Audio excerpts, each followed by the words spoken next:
This is the Foglands, a roguelike shooter set in a dystopian future on a strange planet where you must play as a runner, tasked with gathering resources and stopping a giant monster from destroying your settlement. This releases October 31st, 2023 for the PSVR 2, PCVR, and Quest 2 and Up headsets for $35 US. And for this review, we tackled the PSVR 2 version ahead of the day one patch. Where roguelikes seem to come out every other week, let's see if the Foglands can stand above the rest and give us something special.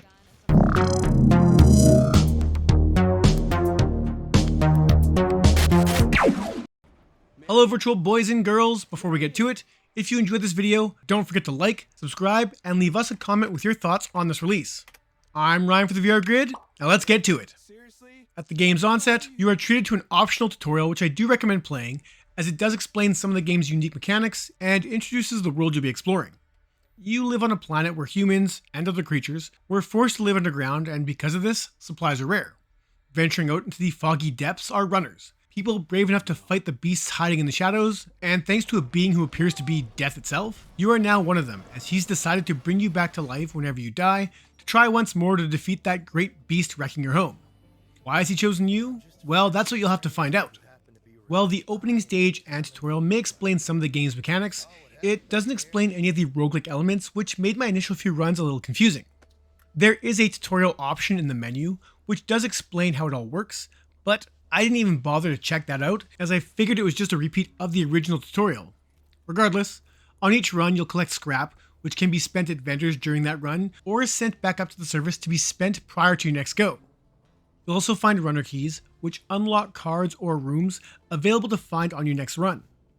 Those cards will give you special buffs that can affect your health, gun and melee damage, as well as offering up special abilities and powers to help make each run a little easier, though if you die, any of these buffs will be lost. You'll also collect Ichor, which can only be obtained by killing bosses, or possibly appearing in a random chest, which can permanently upgrade your weapons, health, and abilities. Once I figured all this out, the game loop became much more apparent, but admittedly, my first few goes were nothing short of frustrating. I neglected to purchase a weapon before my first trip into the depths, and was forced to use my fists only, which doesn't work well at all thanks to incredibly poor hit detection in VR. Punching my way through the easy-to-kill imp-like monsters was relatively painless, though I eventually died and had to start again. My next go went better, though I ran into rooms that required maps to unlock them, and ironically, also got lost, as each run is procedurally generated, and I found it easy to get turned around and would love an actual map to tell me where I've been and where I need to explore. What I also didn't realize is how important it is to explore every nook and cranny, as scrap, keys, and chests can be hidden in some very tricky places, and my best runs were always when I took the time to find everything. I don't think the game does a good enough job at explaining the game loop, and while I did figure it all out eventually, it felt like my first few runs were more wastes of time than learning experience, or maybe I'm just a little slow, I don't know. Regardless, once I did have the game loop on lock, and started to use my runner keys to unlock map rooms first, followed by other cards, the game began to fall into place. Unfortunately, outside of the bosses, it was rarely challenging, even with just the base pistol. Enemies aren't bright, with each of the 3 realms you visit introducing new foes that can almost all be exploited in one way or another. The game is fairly generous with ammo, so if I was ever getting overwhelmed by enemies, which was rare, simply backing up while unloading allowed me to avoid taking any damage, while firing with near reckless abandon. At your waist are 4 inventory slots, which are needed for your weapons and items, and just isn't enough for what the game asks, and on numerous occasions, I was forced to dump items I want to keep for items, like health, which I know I would need.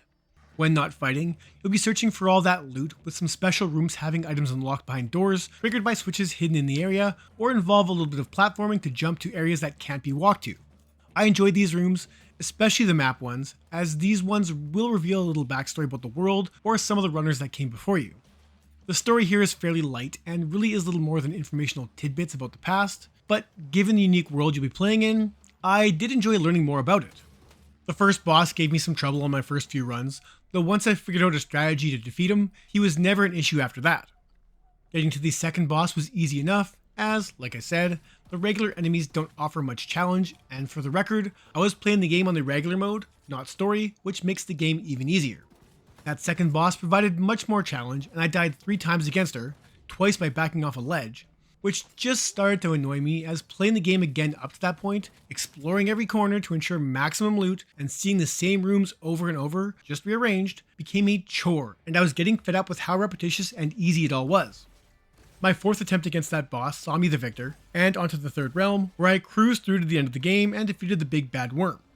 Where many roguelites offer up a reason to try again, the Foglands just challenged me to go again with no new motivations, save for, I guess, unraveling some of those story revelations during those first few runs, but my want to know more about the story could not outweigh the fatigue I had from the game, and I have no desire to attempt any more runs.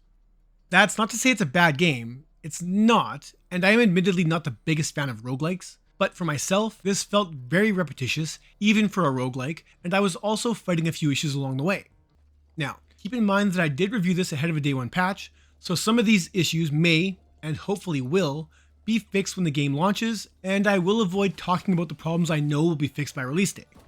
There is a slow motion mechanic that triggers at random, which turns everything black and white and lets you be a badass for a few seconds, except that you can't, as for some reason, in VR, when slow-mo is triggered, your gun now behaves like you're holding it with a rubber arm, making shots near impossible and even reloading a challenge. There's a bug when you duck that kept getting me stuck on the floor, forcing me to toggle the duck button until I was unstuck. That first boss creates a barrier to trap you inside it, while peons take you out, but on two separate occasions, I got stuck in that barrier while the enemies just picked away at me. And, before you say that may be intentional, I was stuck for like 30 seconds while I was slowly being beat down, so if it's intentional, it's one of the cheapest and most frustrating ways to die in any game I've ever played. Grabbing at chests and lockers can be finicky, and, in order to see what's inside each container, you need to open them all the way. Something I also didn't realize until a few runs in, as the items inside don't appear until the door is fully open. You have the option of toggling the grip button so you don't need to hold the grip button while holding a weapon, but for some reason, this also affects your offhand, so with the toggle enabled, you need to press and release and press again to let go of anything in your offhand, be it grenades, knives, or even just to place ammo at your waist. Outside of that boss attack, the rest of my issues were easy enough to avoid or deal with, but playing through an entire run while accommodating for jank just doesn't make for the best time, and even if all these issues were fixed, it doesn't really address just how repetitious and easy this can be, even with only a couple permanent upgrades. The Foglands does look good though, with some highly detailed stages and enemies. As the world is perpetually bathed in the light fog, draw distance is shorter, but given that the fog is part of the environment, I never took offense to it, as it did add to the overall mystery of every room. The game can be a little dark at times, and dynamic lighting adds a nice level of realism to the exaggerated and cartoonish art style. Each of the 3 themed stages are littered with abandoned areas and items, giving each stage its own unique flair, and I really enjoyed the art design on display. For those wondering, outside of a drop in resolution from flat to VR, and the reprojection used in the headset, which I barely noticed, the game looks just as good no matter which way you want to play. The entirety of the game has a Western steampunk feel, mixed with a little bit of sci-fi, which I really enjoyed, with some of the set pieces I stumbled across being quite fun to check out. I did experience some performance issues which you may see in this review, though I have been assured that those are being fixed with a day one patch. With that Western theme comes a matching soundtrack full of twangy guitars and banjos that really fit the aesthetic. Spatial audio is on point, and the voice acting is solid, leaving me with little to complain about when it comes to the overall presentation.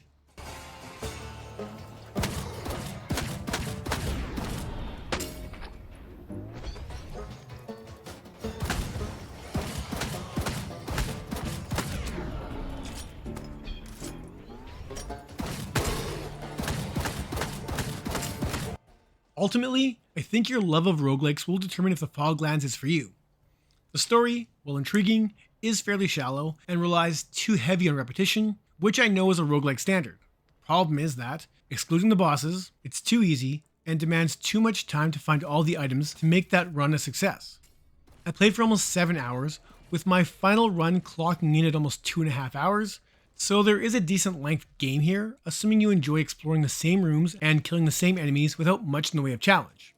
Despite how long it took me to beat the game the first time, I wasn't exactly having the most fun, making that $35 asking price feel a little bit high for what is ultimately just another roguelike.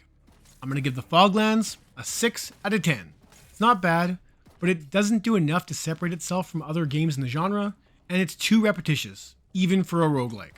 If you enjoyed this review, do all the YouTube things to help us out, and that's it for this one. Thank you so much for watching.